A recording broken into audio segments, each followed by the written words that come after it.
Good afternoon again, everybody. Welcome to the fiscal year 27 COLA webinar. My name is Muna Benboisa. I am an acting arts manager at the City of Los Angeles Department of Culture Affairs, specifically the Grants Division. And it's a pleasure to be with you for this webinar. I want to start our meeting by sharing our participation guidelines. So there will be two sections of the webinar. In the first part, our grants director, Joe Smoke, will go over the guidelines of the COLA program. And in the second part, we will dive into the application itself. And then we invite you to use the chat portion for any questions you may have. So please feel free to drop your question in the chat at any time. We will pause and take some questions. If you have more, if your projects are geared more towards your specific project, are very individual questions, we ask that you please leave them to the end or email us. So once again, this meeting is recorded. If you feel more comfortable, feel free to turn your camera off, and we ask that you please stay muted during the meeting. And on that note, I think that's all for the guidelines, and I am going to turn it over to Joe Smoke. Joe, take it over. Hi, good afternoon, everyone. My name is Joe Smoke. I've been the director of the grants programs for the last 28 years. And I helped launch this COLA fellowship program many years ago. Our goal today is to lead you through the instructions piece by piece. And along the way, I'm going to give you a lot of strategic advice. So it's going to be well worth your time to participate in this webinar and or view this webinar as a recording later. Muna, could you put up the guidelines, please?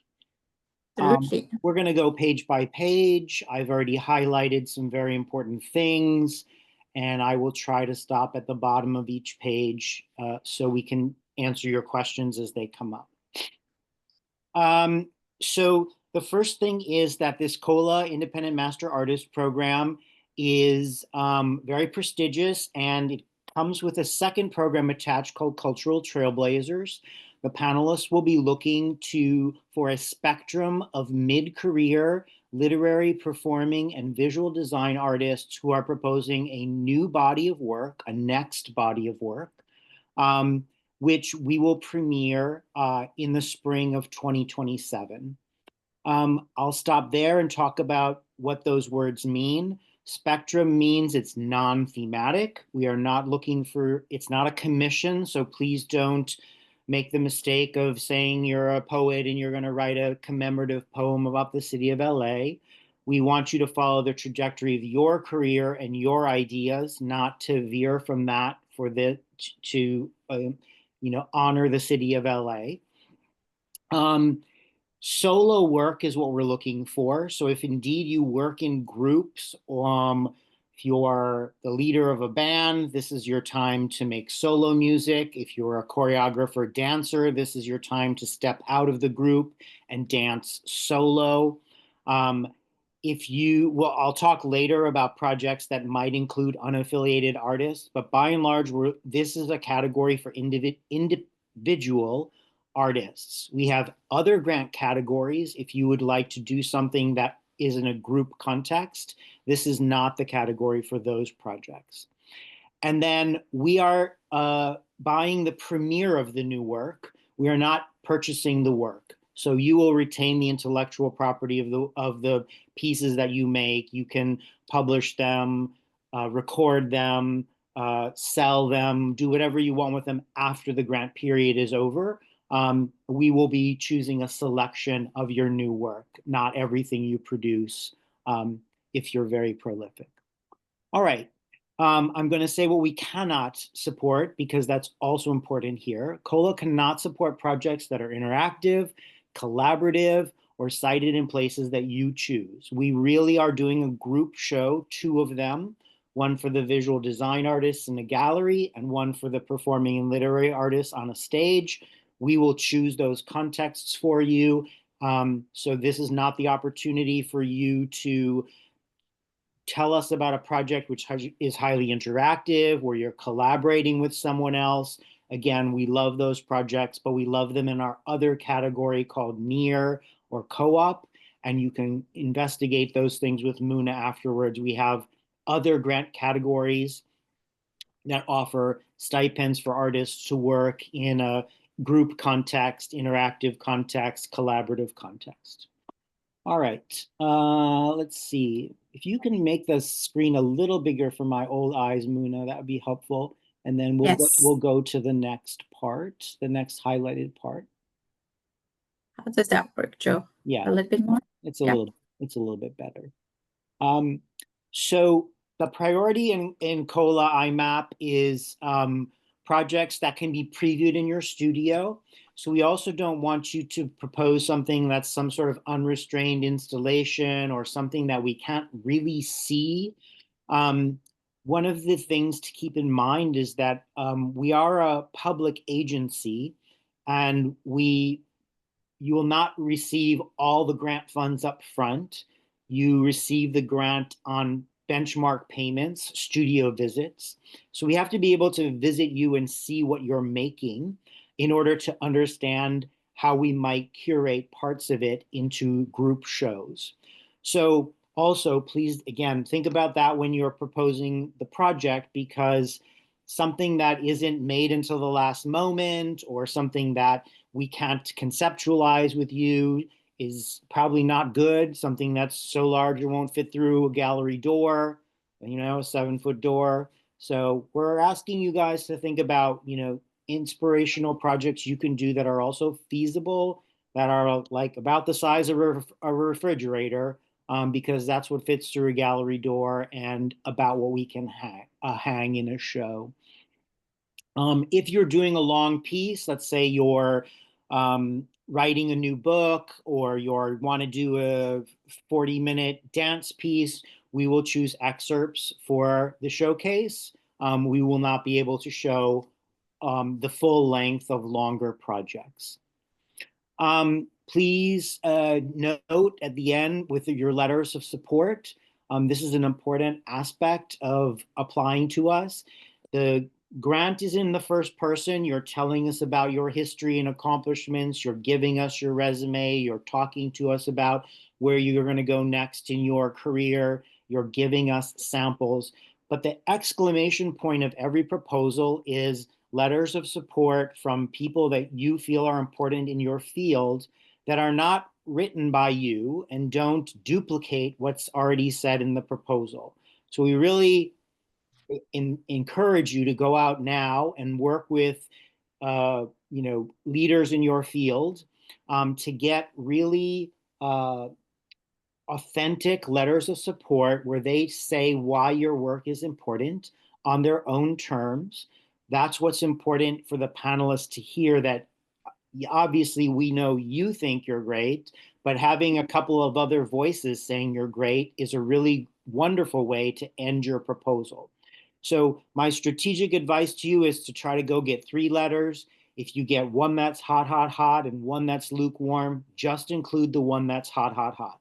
You don't want to end your proposal with things that are just, lukewarm. They're a great person. I've worked with them before. Lovely, lovely, lovely. Those are all nice things, but they're not going to inspire a panelist to go to their score sheet and give you high scores.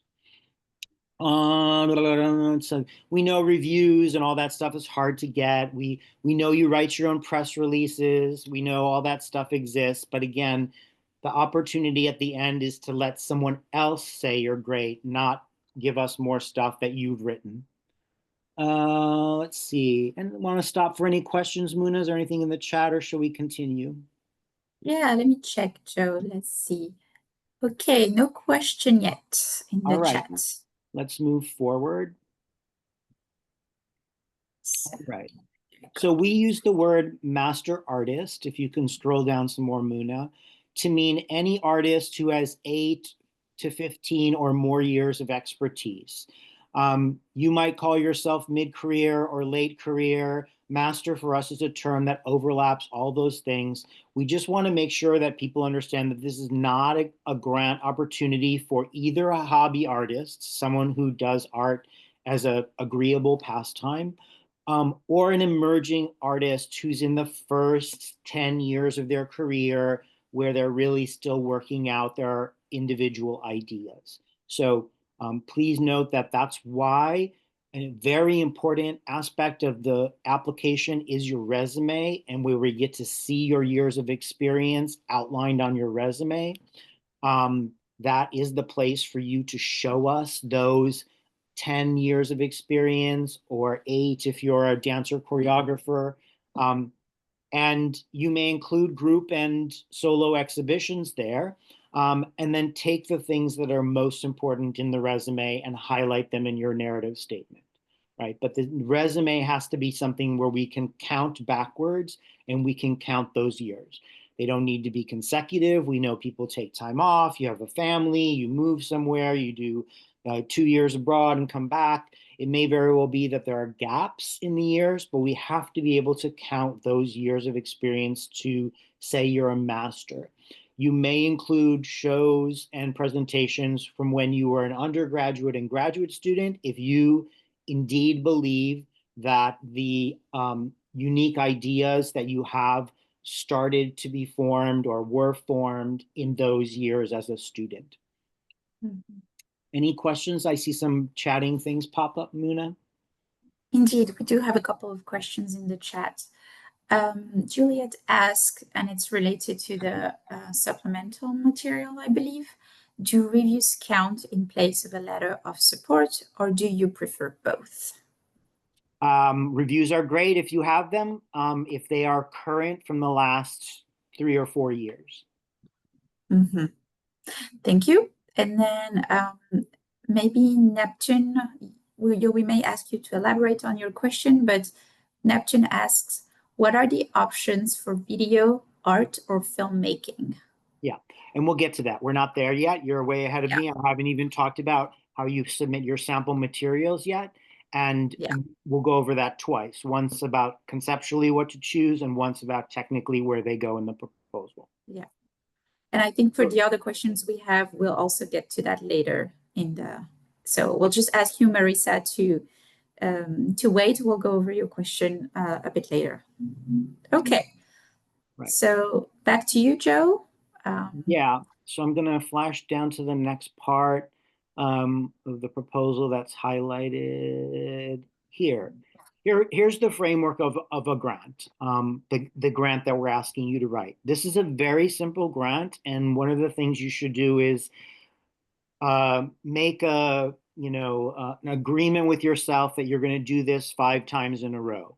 This is not the kind of grant where you apply once and get it magically. We hope that might happen for you, but by and large, many artists try many times to get this grant, and it is something that you can,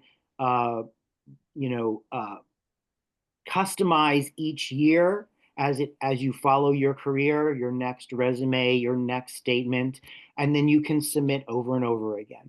The panelists change every year, so that's another reason why you want to apply every year, because those people who really appreciate your style or your ideas might not be on the panel next year, but they might the year the following.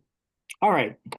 COLA-IMAP application consists of very straightforward things. The first is an artist statement. We're asking you to write 1.5 pages about your past influences and your accomplishments. This is the place where you talk about maybe you were educated by an important person, maybe you're inspired by a certain person. Put all the stuff that's important about your growth and development as an artist in that statement.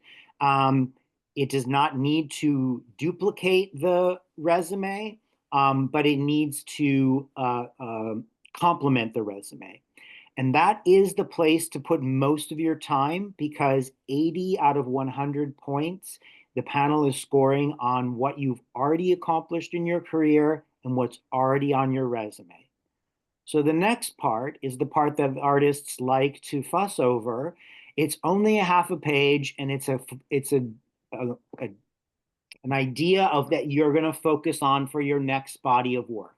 What would you do in 8 months between October 2026 and the spring of 2027 if you received $8,000 from the city? The grant is more than that, but we're going to tell you later about saving money for taxes and other things.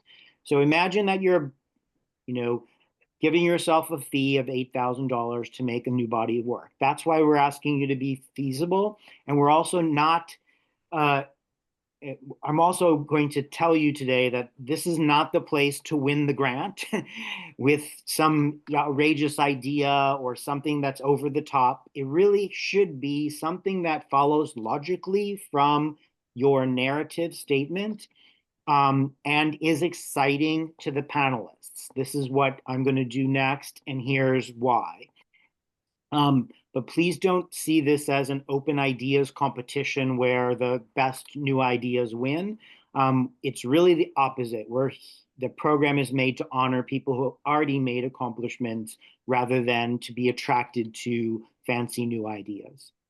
Resume, show those years of experience. It's the number one thing that panelists tell us is that they can't. If your resume is, you submit your employment resume or some resume that's got a lot of categories, it's very hard for them to find all of the stuff. So I would encourage you to make a very succinct resume. If you're a late career master and your resume is already 20 pages, there's no reason to give us 20 pages. We just need the years of experience that meet the eligibility requirement and no more. And for you to also edit to the things that are most important. So if you're one of those artists who's super prolific and super well regarded and you have 30 shows a year, lucky you, but you don't have to put them all on your resume because the panelists may appreciate it if you edit to the things that are most important for them. They're interested in value more than volume. They really want to see the accomplishments and not have to uh, scramble or spend a lot of time finding them in a lot of other data. So that's a really important thing that artists often miss is a resume that's too over-designed, overly complicated, or just includes way too much stuff for this customized experience. Artistic work samples. The samples you send us should be recent items only, and I'll give you a few exceptions to that, with the best work first. So if you're a visual artist and you make static work, you will include images, still images, 10 of them. The best one will be first. This is not a time for you to show us 15 years of work. You've already established that in your resume. It's a time for you to show us where you're at in your career for the last 2, maybe 3 years. The only reason you would go back and show us a work from 10 years ago is if that theme or that artwork is the inspiration for the new body of work. And you would just put that last with that comment. But by and large, the panelists want to see only your recent work. If you make kinetic work, dance, music, theater, film, then you choose video and you send us the video clips showing a real-time experience of the work, giving us the opportunity to see just the best parts of the recent work. That's the best way to apply. And remember, the panelists are super sophisticated. They work in presentation venues and museums. So you don't have to over-explain any of your sample material to them. Title, date, dimensions, that's really all they need. They don't need the backstory of any of the work. They will automatically understand that from the visual material. And lastly, supplemental. These are things that add value. Reviews, letters of expertise are best. Please don't submit anything extra on the end that you wrote because they've already read a lot that you've written. This is the time for other voices talking about why you're important.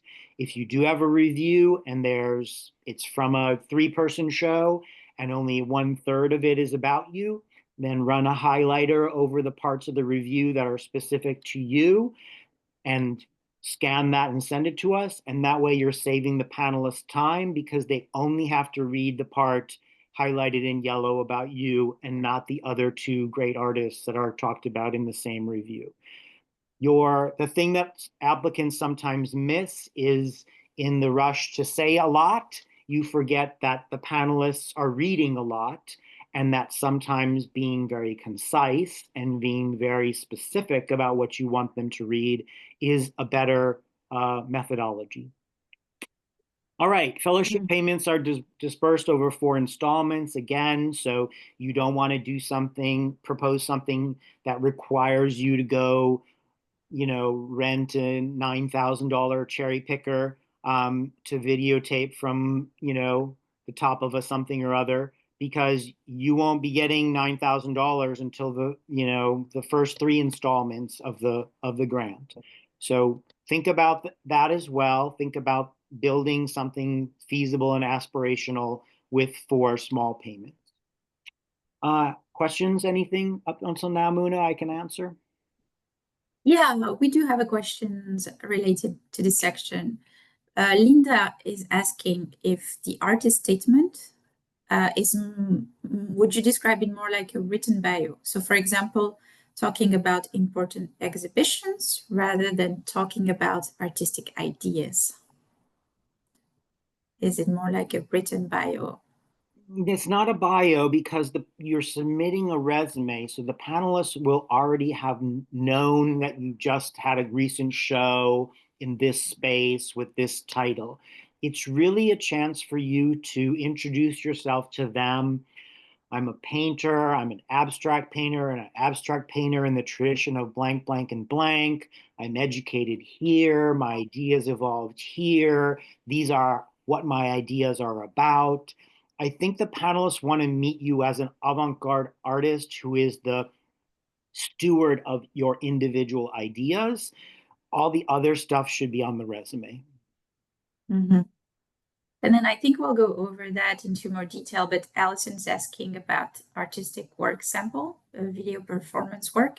Is it better to show a work in progress or a highly polished previous work?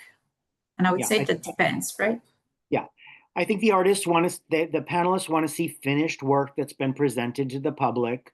Again, you can draw their attention to start at 2 minutes and 35 seconds and watch 2 minutes. You can draw them to the part of a performance that's most important for them to see. You have the opportunity to include multiple clips.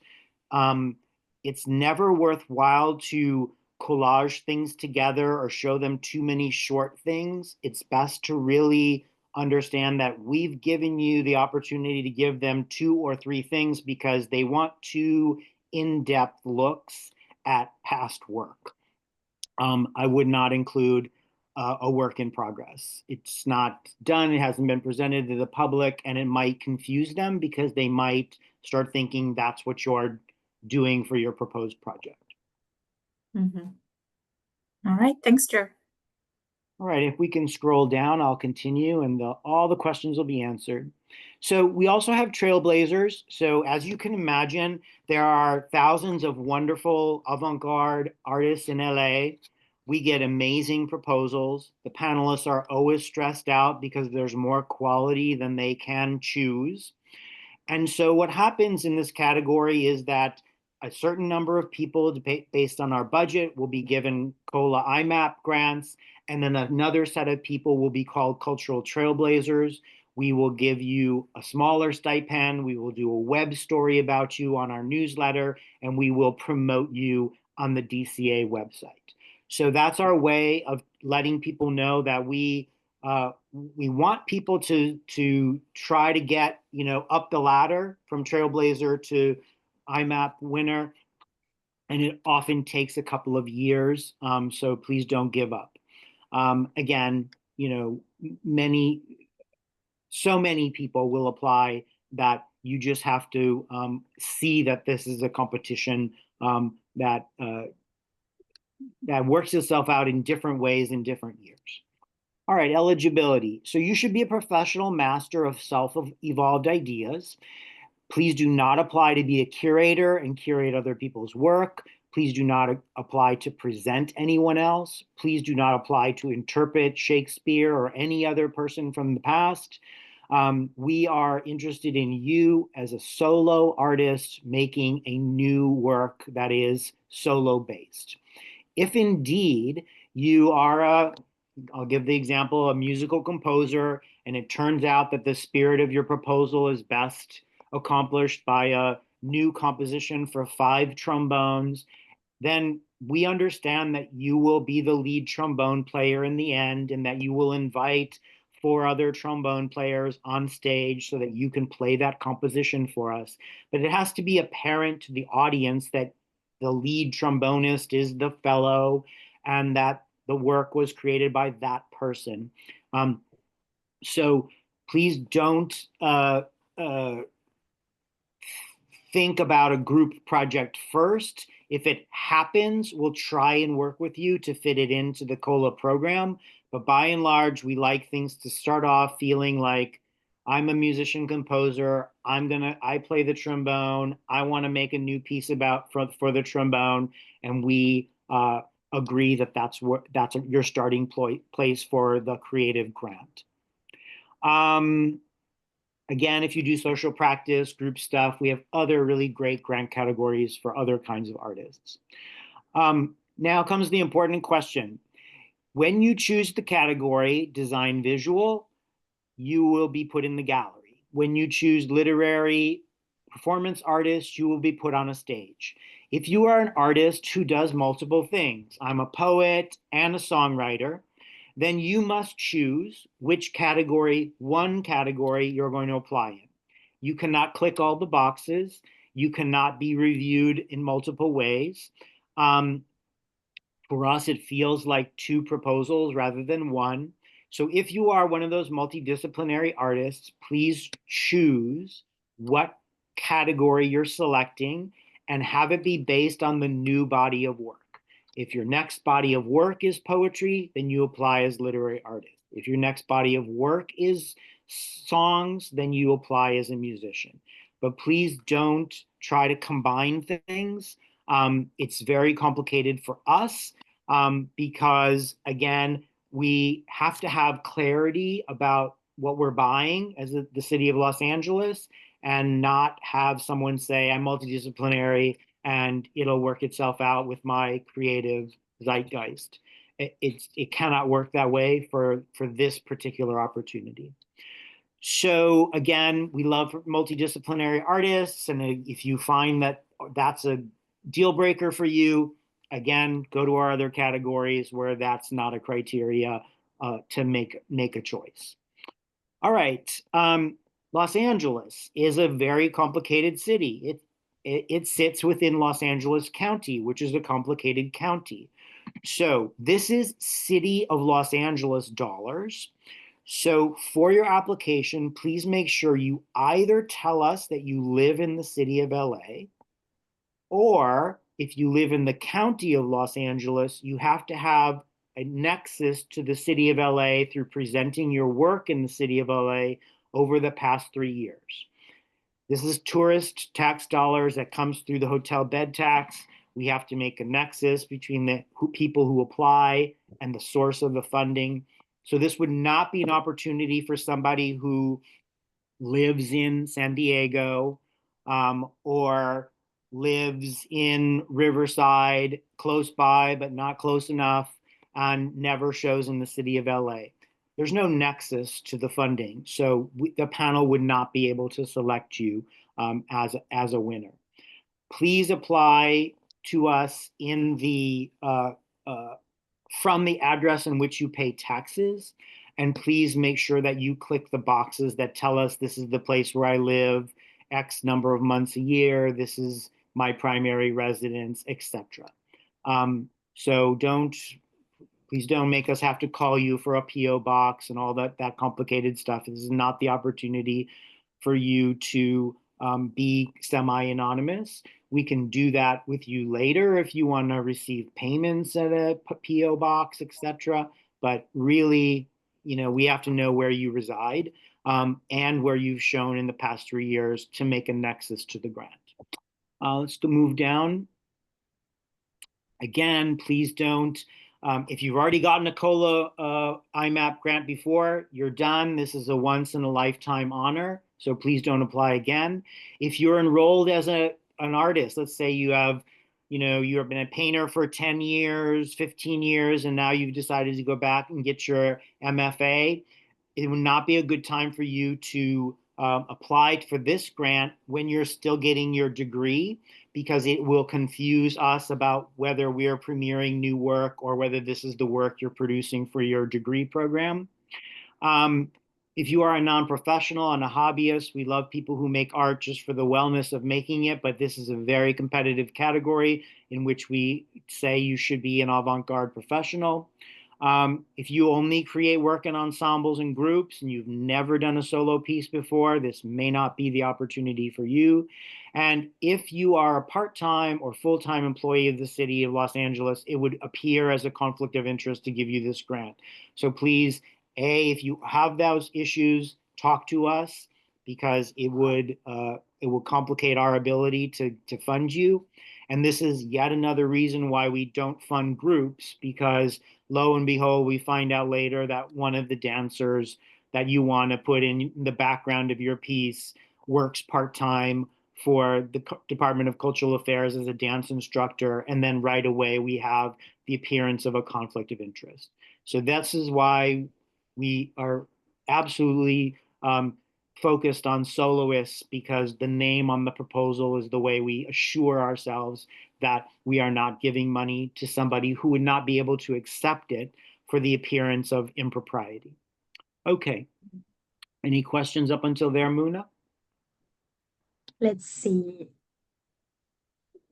No questions. Somebody asked for more information about NEAR, and I put the link in the chat. Excellent. But no questions so far. Yeah. All right. So again, I'm saying it probably a third time, although performing artists may include a small number of unaffiliated players on the stage to fulfill their vision, the trick here is that you are getting a $10,000 grant and you will have to pay all those other people. So this is another incentive for you as an artist to put aside those group ideas for another opportunity, because in this grant, we will not be paying your other artists. We actually ask you to choose the person who writes about you in the catalog about this cohort of artists. So we try to step aside from making choices that would affect your outcomes, and making sure you're applying for something that's going to fit totally within the 10K. And again, this is why I keep stressing 8K, because there are other things you will have to pay for with this miscellaneous income. All COLA-IMAP projects must culminate in one live performance of the premiere of your next body of work, not previously released in any way, and created in the last 8 months. COLA-IMAP artists are encouraged to invest in. You can produce a tour of this work. You can do a studio recording of that work. You can make a film. You can make music videos of all that stuff later.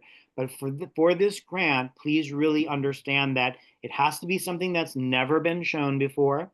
We have to be able to see you making it in your studio, it being created, and we have to be sure that we are the premiere. That's the exciting part about the grant. When people come to the shows, they're seeing work that's never been shown before. If you have, if you already made 10 songs and you're looking for money for your first recording, this would not be a grant for you. We can help you make your next body of 3 songs, and then you can go into the studio with the money you've paid yourself and record all 13 of those songs. But really, this money is to pay you to make new work, not to sell new work. Dancers, if you're applying as a dancer and you make dance on film, then we may include you in our gallery show. So please know that films belong in, most of the time, unless they're feature-length films, belong in the design visual category, and we show them in a gallery setting rather than giving a full night for a film. If it is a feature-length narrative film and we decide to show all of it, would move you out of the gallery and into a performance space where people can sit. But by and large, dance on film, other kinds of film, video art, it all belongs in the visual design category. It's, yep, go ahead. We have a question, Joe, related to what you just said. So maybe, is it okay? The question says, is it okay if we have already started working on the series? And can we submit images of the new finished work? Again, you have to remember that we're paying for a body of work that's never been premiered to the public. Mhm. So if you're putting it in images and it's done and you're showing it to the panelists, then it's suddenly been premiered. It's no longer new work. So work that's done is past work. When you get the grant, which you won't even hear about until next August, then you will tell us about what you're making next. So just be very, very clear that the only examples where you could have started something would be you started a novel and you need money to write the last 6 chapters. You've got 6 done. But even still, you wouldn't be showing the panel that book because it's not finished. It's not finished. It's not past work, right? You'd be showing them your past 2 novels to excite them about the next novel. So there are long form works that we can fund the last part of, but by and large, you would have to be in the middle of something like that already. A series of paintings may not count. I would encourage you to talk to us about that later. All right. Again, just past is past, future is future. Keep them separate, please. All right, so the next thing is to tell you about the long timelines of government grants. You're in a webinar today. You'll submit your proposal to us on Friday, October the 13th. We will audit your proposal in November and December, which means we need to be able to open your links and see your materials. We pass it along to expert panelists who do the same thing in January and February. In March, we go to City Hall and we march around with our swords and shields and we ask for a budget. In May of next year, we're given a budget. In June of next year is the very first time when we can send out letters telling people that they have what is called an allocation of proposed money.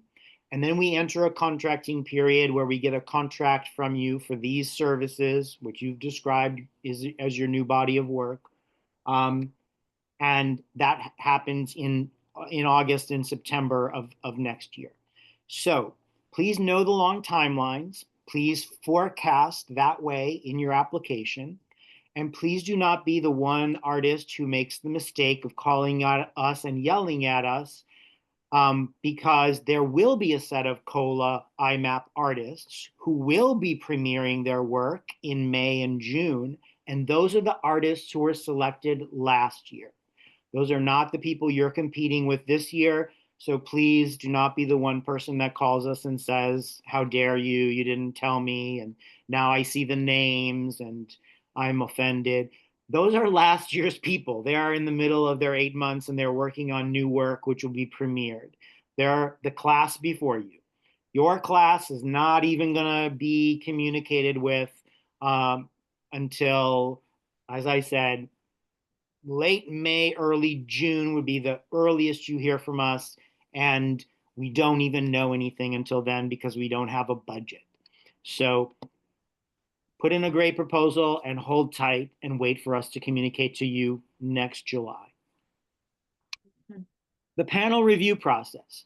So another important thing to remember about government grants is that Muna and I are not program officers. We are the people who audit your proposal to make sure it's thorough and accurate, that you followed the rules and that the pieces of your application are the same pieces as all the others, and that the panelists are getting things to compare. The panelists are selected from the field. They change every year. They are important people. They are diverse people. They are artistically open-minded.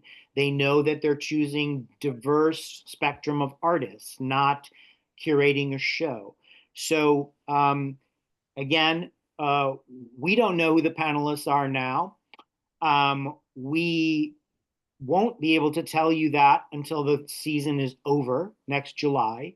And it's kind of irrelevant for you to try to guess who they are, because once the results are in, those people are done as well. They will never come back and serve again. Every panelist in this grant category is new to us because we like to keep it fresh. So the thing to focus on again is the 100 points. The panelists are all responsible to score every proposal out of 100 points, and 80 points is for what you've already accomplished. 80 points is for what they see on your resume and what they read in your artistic narrative.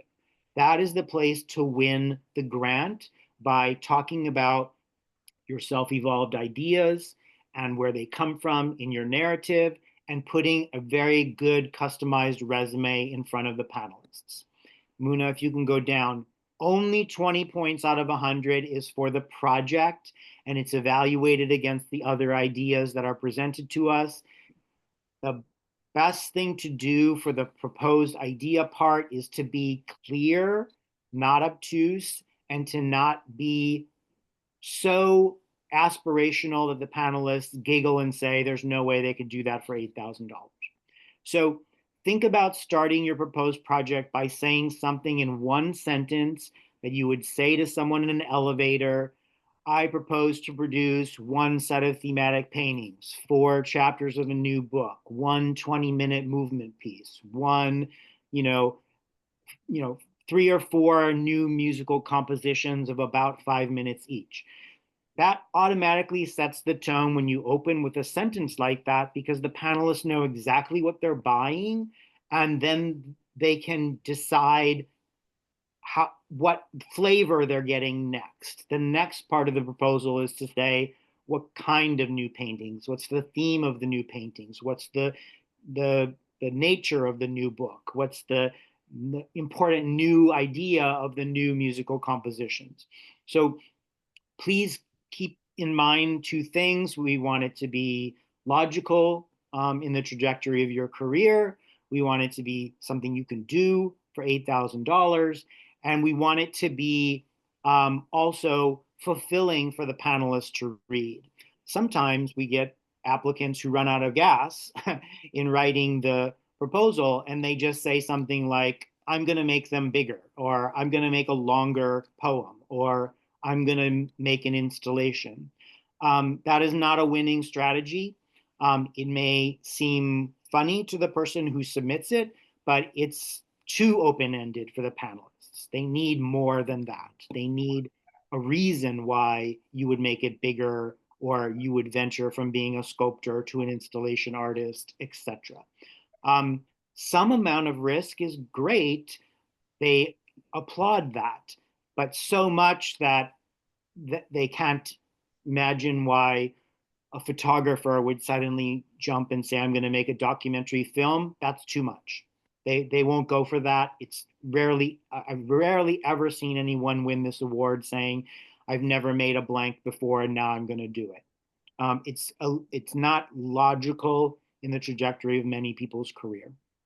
All right, let's move down here to grant writing basics. That's part of what we're teaching you today. I don't know why artists aren't taught grant writing in schools, but it's very important. It is a business plan. It is a plan for what you're going to do, and it's really logical expository writing. It's not creative writing. It is the opposite. It is the basics. Who am I? What am I going to do? Where am I going to make it?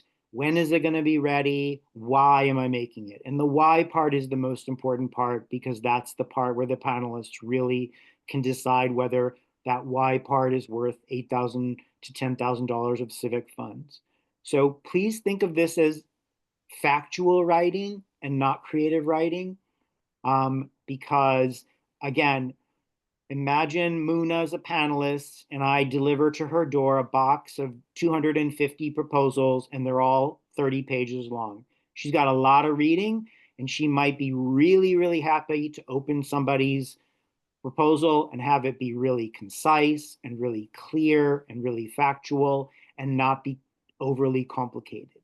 So think about that strategy rather than the more intellectual, philosophical things that sometimes can inspire your work, but may not be the best way to inspire your grant writing.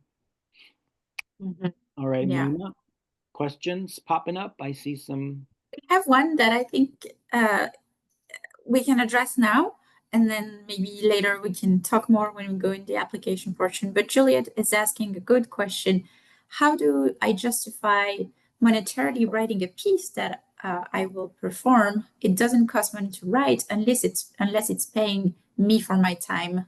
So yeah, how? Well, you hit the golden button. This is exactly what we're paying for.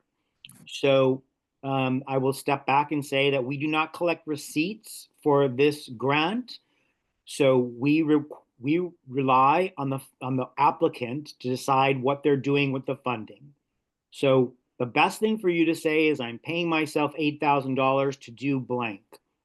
That is exactly what we want. If you then decide to take a research trip, or you decide to buy a piece of new equipment or rent a piece of new equipment, we don't not need to necessarily hear about that because we're buying your expertise. We're not buying all that other stuff. In fact, the government really doesn't like to hear things like that because it makes them feel like travel is a risk management issue and the equipment that you buy is something that we should repossess from you afterwards because we are paying you 100% of the cost for that. So it really belongs to us. So really steer clear of anything beyond, I'm paying myself for my professional time to make this new body of work. That is exactly what this grant money is for. Mhm. Great. Thank you, Joe. All right. So again, we don't know our budget until next year. We reserve the right to cancel the whole RFP.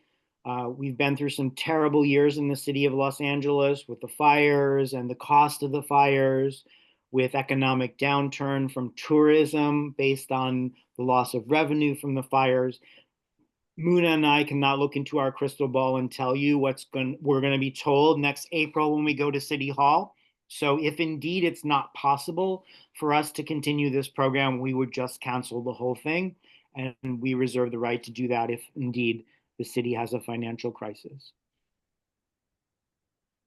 All right, you're in a workshop. Congratulations. We skipped over some. Let's go to cover page. So again, now Muna, we're going to get to the point where I'm going to talk about the aspects of the application, and then Muna is going to open the application itself and walk us through.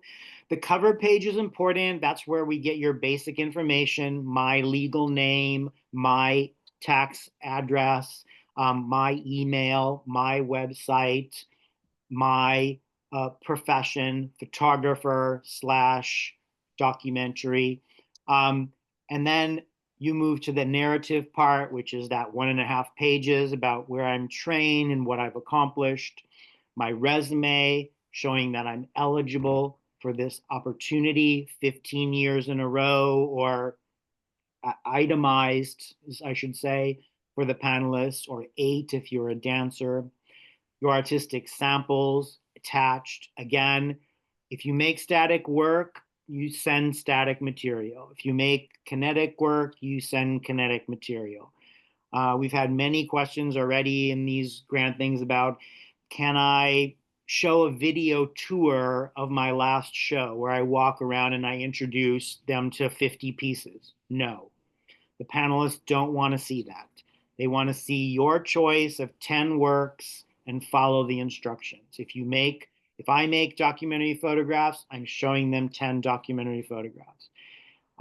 It's really the only way to do it, and you can't really mix and match. You can't really decide, I'm going to do, if let's say I'm a writer, a poet, I wouldn't give them 2 pieces of poetry on a page and 1 video. I would just read all the 3 of those poems to my camera, to my cell phone camera, and I would submit the 3 videos so they can see the poet, reading my work.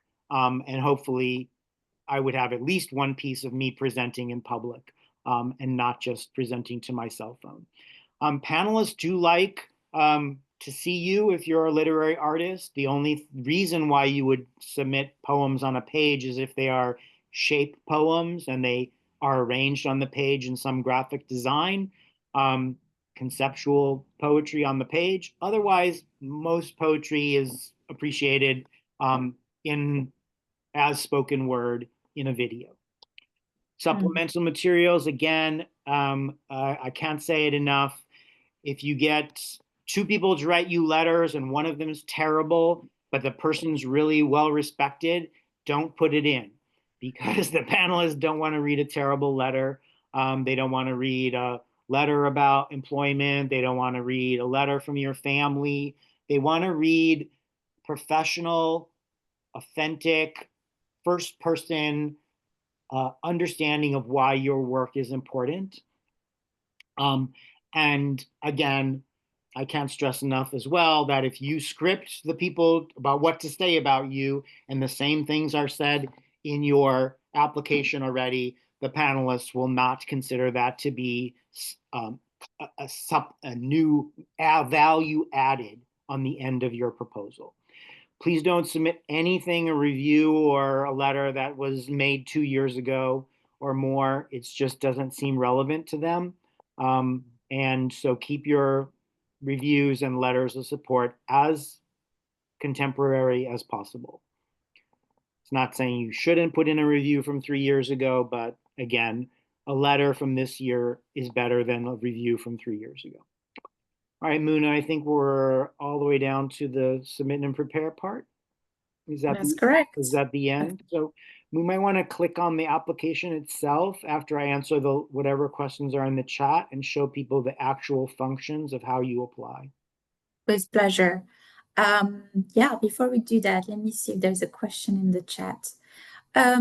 Marissa, your question I can address when we'll go into the application portion, but Joe, if you can answer this question from Caleb. What support will be available at the gallery performance venue? Any information about the environment and the equipment that may be relevant to applying? Assume the minimum, assume that there's a sound system and a lighting package. Assume that there's white walls and people to hang the work in a professional manner. But more than that, you would pay for. So indeed, if you are doing some complicated thing, it might not be the best choice for a COLA proposal. Something where you're doing an installation that you think you're going to hang from the ceilings, I would say to you, it may not be possible.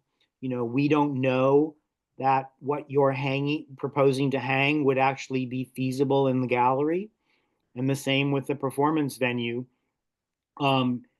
Assume the minimum of hosting, and then the rest would go in your budget. So, for instance, we never know how many people in each discipline are going to apply and how many are be selected. So if the panel falls in love with a video maker, a filmmaker, and an avant-garde dance artist who makes dance on film, lo and behold, our gallery only has one projector. So 2 of those artists would have to rent a projector, or all 3 of you would have to share the costs of renting 2 projectors because we only have one projector. So again, this is why it's good for you to think about $8,000 of paying yourself, because that $2,000 may come in handy for other things that you are unaware of, that are unexpected, because you cannot assume that we will be able to make a complicated 2-week installation for you or host a very complicated performance art piece. Okay. Great. Thank you, Joe. All right, so now we're going to go over the second portion of this webinar, which is all about the application. which as you may have seen already, it is on a third-party platform called SurveyMonkey Apply. This is the third-party platform that we use for all of our grants program. So when you go on our guidelines website, this is the the welcome page, and then you would go on under the applying, scroll down, and then you would click on submit. And there you would get the link to our SurveyMonkey Apply submission system. So as you can see, I've already logged in here. So if you don't have an account yet, all you would need to do is register. It's very easy. And then once you register, you would be able to log in. As you can see here, you will be directed to the our programs that are currently open. Joe talked about the NEAR and Co-op Grants program, which is also open at the moment, and the application deadline is October 31st. So if you have community projects with community, you may be interested in checking also this program out. But now we're focused on the COLA-IMAP grant. So I'm going to click on continue because I have already started my sample application. If you have not started your application yet, you would just click start. So I'm clicking on this green button, and it leads me to the whole application. And Joe went over the different portion. We're going to see what they look like specifically here. One thing I want to note is you see different green symbols, icons. When you see a half moon icon, it denotes that I have started my task, but it hasn't been completed yet. When you see a green check mark, it means I have completed a task. And then the gray dotted circle means I have not started at all the task. Once all my tasks will have the green check mark, the submit button will turn green, and that'll mean I'll be able to submit my application. But right now, because I have not done everything, I cannot submit it. All right, so let's do the first part of the proposal. This is where you're going to tell us, your basic information first. So your legal name. If you have a professional artistic name, you'll enter that. Your address, so an LA County address, and then all the basic information here. After that, you'll have the choice to click either I live, work at my primary LA County residence studio for 7 months each year, or I have at least 3 years of presenting experience in the city of LA. Here for this sample app proposal, I clicked this one, I checked this one. We're then asking you to acknowledge that you read the COLA-IMAP project expectations outlined above. So I checked this mark. And then you are going to select your artistic discipline. So visual art, design artist, literary, performing arts, and you have different ones here: musician, choreographer, dancer, and playwright, actor. I checked literary artists for this sample proposal. Okay, after that, you're just telling us your city council districts where you reside, or if you live in the county of LA, so not in the city, you would just check this one, this box, and then write where you're from, where you reside, sorry. So it can be Santa Monica, West Hollywood, and it can be, other places in LA County. All right. Then you have a couple more boxes where you tell us a little bit more about, you as an artist, the specialization within your field. And then you describe the style of your work in a couple of sentences. And then after that, you're going to certify this first page by doing a digital signature. And then that brings you to the end of this first page. So I'm going to click. Yeah, go ahead, Joe. if you can click back on that, I want to go over a couple of things that might trip up our applicants. Sure. All right. So stop at ramp.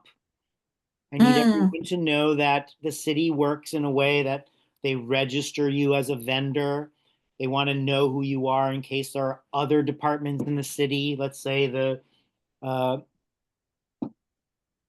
police department is looking for a poet in residence to help officers with grieving after an accident.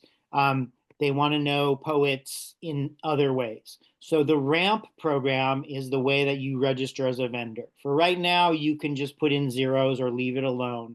But ultimately, if you get a grant from us, you would become a registered vendor with the city and other departments would know you. Let's go down to 88 other cities. So again, geography is complicated. Many people don't know when they leave the city of LA and enter the 87 other municipalities in Los Angeles region. So just FYI, there is a button there for neighborhood information. You can type in your address. If you look it up and it says no match, then you're not in the city of LA. So that's when you'll find out that you're in West Hollywood or Hawthorne or Inglewood or Malibu or, there are many, many, many parts of Los Angeles County that are not part of the city. And then the last thing is I wanted to draw people's attention to the fact that Muna wrote poetry in there because as a specialization. The more the better in this particular category. She did the right thing by writing poetry. She might include more. And the reason for this is, again, the panelists. You're helping them out. If Muna sends me a box of 200 proposals for the literary category, and they're in alphabetical order, the first thing I might do as a panelist is separate out the poets from the fiction writers so that I can read all the apples first and all the oranges second. So it's very important that you tell the panelists who you are because they may decide to take everything out of alphabetical order and read like-minded artists in those lumps. That's helpful, and being helpful is great because, again, it all goes back to the project. So if Muna was a fiction writer in the past, but she's going to be a poet for the sake of the grant, and she selected poetry, then she would be in my first lump because I would take out those people and read all the poetry ones before I read and scored all the other writers. So just know that there's a method to this madness, and that it's usually about helping the panelists understand how to understand you. That's it. Let's move forward. Excellent. All right, so that brings us to the second page of this section. So I'm going to click the next button, and I invite you to regularly save your work as much as possible. So this is really your COLA-IMAP proposal. You're going to tell us about your project. Question 1, so you see you have several questions. Question 1 is your introductory text. And there are several ways that you can do that. We give you some instructions. So you can choose to do a first-person narrative, a semi-detached artist statement, or you can do a combination of different things like quotes, interview excerpts, related statements. Really, the way you do that should really highlight, should be in relation to the project you're proposing, of course, as much as possible. But yeah, our panelists are open, as Joe had said earlier, to different formats for this section. There is a 900 words limit, so please do keep that in mind, as well as if you're working on a Word document, first before copying and pasting it here. Sometimes what happens is that the system truncates your text if you've written more than that. So that'll be something to keep in mind as you work on it. All right. Question 2 is, that you are gonna tell us exactly the one type of project, and this is where you would use the language, the very straightforward language I propose to produce, and then you quantify and describe the new work in a couple of paragraphs. Again, just reminder that it has to be new work. We will sponsor the premiere of this new work. This is a shorter section. The word limit here is 300. So yeah. So that brings us to the end of the section here. Yes, true? All right, so I'm going to add some value to this as well. So let's go back to the top. Many people write in a Word document and then our system truncates it. So please double check that when you copy and paste something into the box that it's all there. There's no reason to leave your most important punchline for last because it might get cut off. Put all the most important information first in your narrative. In the proposed project budget, proposed project box, please concentrate on two things. What are you going to make and why are you going to make it? The why part isn't necessarily something they're going to figure out from your narrative, but more than that, you don't need. It's not a time for you to, again, dream the impossible dream. They would really just like to know what are you going to make in those 8 months and why are you going to make it? Why is that the logical next step in your career? I want to jump back, Muna. There was a question about the previous page about defining yourself. Yeah. And someone asked, is it just one word? The answer is it can be more. So I can tell you, we honestly get, 70 proposals from painters. So if you write painter as your field, you might want to put in parentheses something like abstract, comma, color field, because the thing I described about how the panelists read the proposals might be that way. If they have 70 painters and they want to read the muralists first and the abstract painters second and the third kind of mixed media painters that do something that seems sculptural third. So again, the more you give them, the better, so they know what they're reading before they even turn to the narrative, right? Muna just wrote poetry, but she could have written poetry, experimental, comma, shape poetry as a graphic design. And then they would have known exactly what kind of poetry she makes beyond the fact that she makes poems. All right, let's move forward. Great. Right. You can see the save and continue editing button. So that's if you feel like you need more work on this section, or you can mark the section as complete. Even if you mark the section as complete, you can always go back to it by clicking the edit button. So until you submit the application, you can always bring some changes. Once you submit the application, there's nothing that can be done. But for this section, I'm ready. I wrote everything, so I'm marking it as complete. And if you see now I have the checked mark. So next we have your resume. This is where you'll upload your resume. So it's very easy. You just are gonna customize your resume on the side, and once it's ready, you're just gonna upload it here. I've uploaded here a placeholder. And then you are also asked that your resume demonstrates how many years of experience, and you'll have several options. Here I've clicked, for example, 15 to 19 years, but you have also more than that, etc., etc. Any comments here, Joe, from these sections? It's pretty straightforward. I think resume is very straightforward. It's the chronology of what you've already accomplished, and it's very worthy of you spending your time on. Because 80 points goes for the two things that Muna's just accomplished. So really do spend your time making your resume really excellent, rather than just attaching the thing you've sent out before without thinking about editing it for value or reorganizing it for this opportunity. There you go. All right. Well, after the resume, this is where you are going to upload or attach your artistic work samples. And I know we had earlier a lot of questions about those in the chat. So for the artistic documentation, as Joe said, you have two choices. You can either upload up to 10 static images, okay? Or you can choose to upload 3 links. The links can be links to online videos, to some audio tracks, to some websites, or a Google folder, as long as it's not password protected. So you're going to want to be strategic here, of course. So based on your discipline, some formats might work better than others. If you're in the performing arts, we recommend some videos.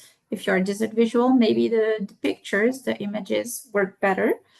A couple of notes on those. For videos, our panelists only spend between 3 to 5 minutes on the artistic samples section. So if you link to a long video in the description, make sure that you give us the specific time you want the panelists to watch.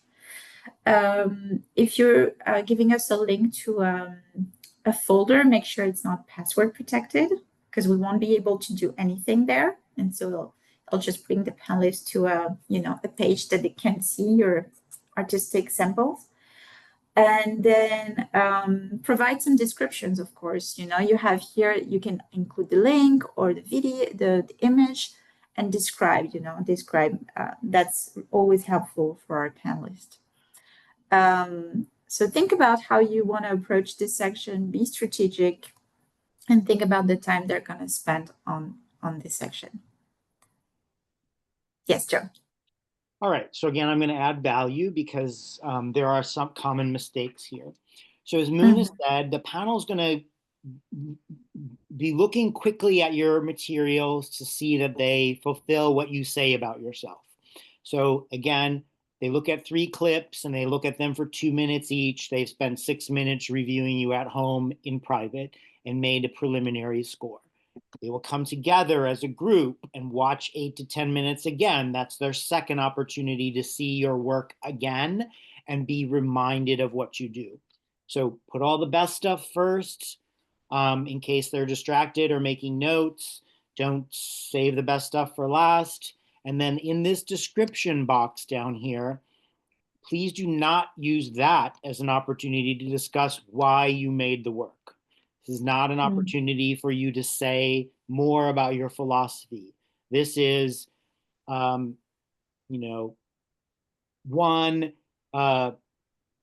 first video is me performing at grand performances in 2023. I'm the guy in the red shirt. And then number 2 is, please watch 2 minutes of my 30-minute set when I opened for Coldplay in London. And then boom, they know where you are. They know where they are when they're seeing my second sample. This should be very sort of geographic in nature rather than an extension of anything else, right? So this is not, again, not an opportunity for you to talk about what you make or why, but it's really just to introduce the clip. Thank you. Yeah. Great. Well, we're getting closer to the end. So after the artistic work samples, the very important section for the supplemental items. 3 maximums here, right? You have 3, take advantage of those 3 supplemental items. And but one of our recommendations is that the page count of this item be no more than 6 pages in total. Again, just for the sake of time of our panelists, that's our recommendation. And then you will also have the opportunity to give a brief description of each item. They can be reviews, they can be articles, they can be letters of support. Of course, you can mix as long as they are they support your proposal and are in relation to your proposed project. Joe might have some other insights here as well. Yeah, again, let's say I'm a visual artist and I had a monograph published last year and there's a great essay that opens the monograph. I might put all 6 pages there is my first supplemental material, but I'll highlight the four paragraphs that the panel must read. Lead them to the best stuff because they've already read a lot. They may not be willing to read 6 pages added on. Letters of recommendation, again, if they're lukewarm, don't put them there. 3 is maximum, it's not required. If you have 2 good things, stop at 2. If you have 1 great thing, stop at 1. This is not a place where you should just add things because you feel like you want to fill up the spaces. These are the exclamation points. This is the last thing they read before they go to their score sheet and give you a preliminary or a final score. So don't put anything here that is lukewarm. Great advice. Okay, well, as you can see here, I have not marked it as complete as I was still working on it, but now it is ready. So I'm gonna click on Mark as Complete. And if I go back to my application, I can see that all my tasks have been completed, except the process evaluation form. So I would just click a bunch of buttons, Muna. exactly. I'm just going to click. Yes, and individual, and yes. This is our way of knowing how you heard about the grant and how exactly. how wonderfully easy we made it for you, and how much you love living in a city that gives money to artists and all that wonderful stuff. And if you hated my jokes, you can say they were bad. And then she's going to click on the bottom and she's going to be able to submit There you go. her proposal. Now I'm able to mark it as complete. Thank you for your patience. All right. And indeed, if I go back to the full application, I want to show you that all of the green buttons are here, check marks. Before I click submit, I will make sure that I review everything many times. Please proofread your application. Maybe have another pair of eyes, look at your application, look for broken links. Make sure that you haven't submitted twice the same document. Imagine you're submitting twice your resume instead of your resume and a supplemental item. You don't want to do that mistake. So make sure that you check that. Check your links, that they're all working. This is really your opportunity to take a look at everything one last time. And then when you feel ready, you're going to click on the submit button. SurveyMonkey is going to ask you to confirm that you are ready. If you wish to take a look before submitting, you can review it again. And then once you're ready, I'm going to click on submit. All right, so I'm going to do that. And I have the confirmation that my application has been submitted. I will also receive an email with the confirmation for the application, and you will be able to download your proposal. And we ask that you submit your proposal, that you mail us a hard copy of your proposal by Friday, November 7th, so 1 week after the deadline of the online submission. So just to recap, the deadline to submit your online proposal is Friday, October 31st, and then the deadline to mail us the postmark deadline for the hard copy of your proposal is Friday, November 7th. I'm going to put that in the chat to make sure it's clear. But yes, this concludes this section of the proposal. Thanks, Muna. I'm going to make one last remark, which is please don't wait till the last minute. We don't own SurveyMonkey Apply. If something happens to the technology, we cannot help you. We cannot guarantee that, we hope that they'll stay up and running until midnight on the deadline night, but that's why we asked you to get going, submit as soon as you're done. Don't hold on to it. Print a copy and send it to us. It's a great thing because we don't know if the system will be up when our panelists have to read. So having a hard copy is a great way for us to be able to assure that the rest of our review process will move forward regardless of SurveyMonkey. That's it. Just send it to us normal post office. Don't FedEx it. Don't UPS it. Don't spend a lot of money. It's not necessary for you to rush it to us. We just need to match you as a digital submission and a hard copy submission.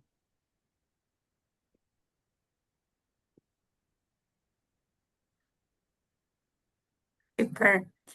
Well, we have a couple of minutes left. Thank you so much for sticking with us. And maybe we can take the next couple of minutes to answer some final questions, Joe. Sure, absolutely. Wonderful. So we have a question in the chat. Again, a question about artistic samples.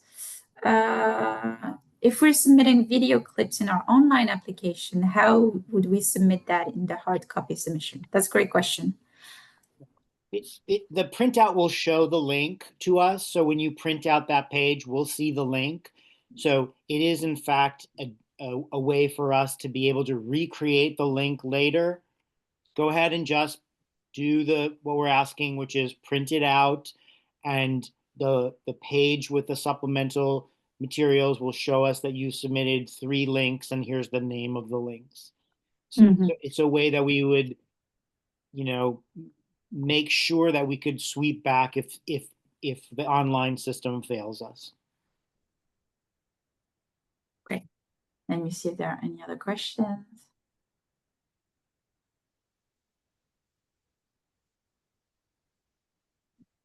Well, looks like we're good. All right. Thank you all. Again, do a great job. Be clear and concise. If it says 900 words, you don't have to write 900 words.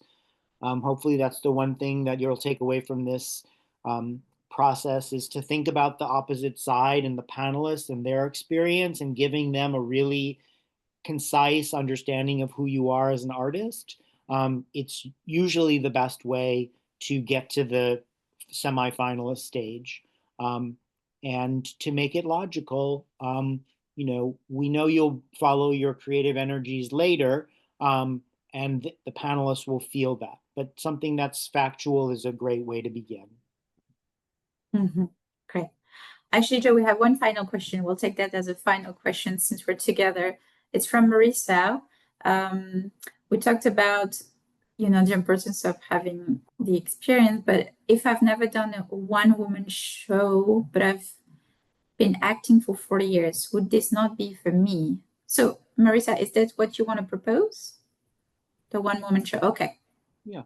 I would say go ahead and make that proposal, but do make sure that in your samples, you're giving us moments of your acting career that don't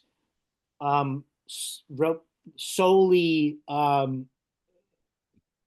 correspond to kind of like a group dialogue or there has to be a way for the panelists to see that you could hold down a one-woman show, and there has to be a reason why you've been bubbling up this one-woman idea for years.